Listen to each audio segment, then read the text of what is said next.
Hi guys, it's Alex here with Recombo, and I have here the brand new Samsung Galaxy S4 Mini and last year's Samsung Galaxy S3 LTE. So I'm just going to take you through a quick comparison between these two devices, see what's the same, what's different, and which one feels better off the bat. I mean, naturally the S3, which is in my left hand here, the S3 LTE, does have superior hardware on the whole. We're running a 1.4 GHz quad-core processor with 2 GB of RAM.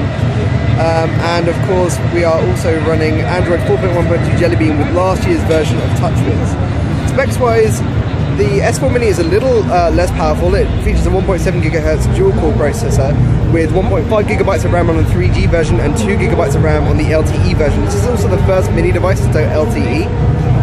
We both, in both cases, we have front-facing cameras of 1.9 megapixels, I believe, and if you flip them over, we both have 8 megapixel cameras on the back as well, so the imaging experience should be very similar between these two devices.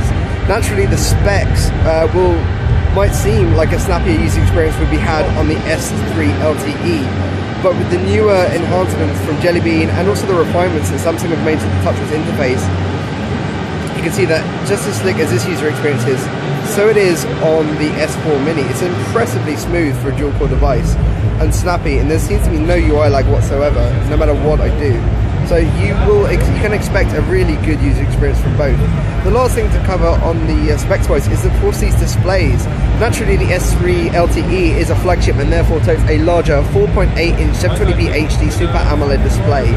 Viewing angles are not too bad, brightness is okay, colors are beautifully vibrant, and the same can be said for the S4 Mini, which totes a slightly smaller 4.3-inch QHD display. This is the first Mini device to tote an HD resolution, not quite as highly high pixel density as on the S3 LTE here, but nonetheless still a very beautiful display, and the colors are just as rich and impressive.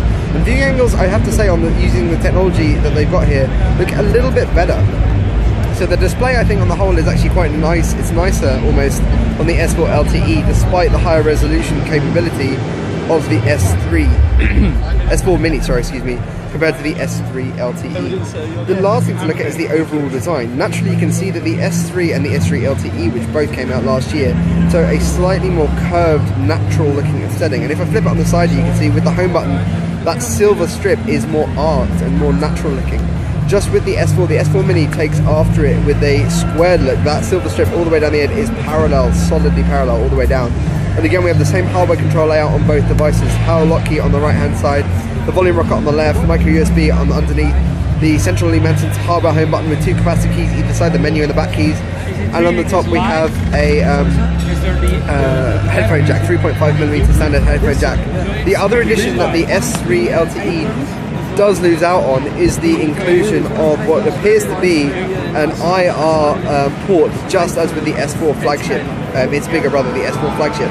So you'll also have TV functionality from the S4 Mini that you will not get on the S3 LTE. So there's a quick look at both the Samsung Galaxy S3 LTE, which came out last year, and the brand new Samsung Galaxy S4 Mini here at Samsung Premiere in central London. If you like this video, don't forget to hit the like button. If you want to see more on these devices and every other mobile device on the market, hit the subscribe button. Any questions, drop us a line down below, and head to recombo.com for more great content. Thanks a lot.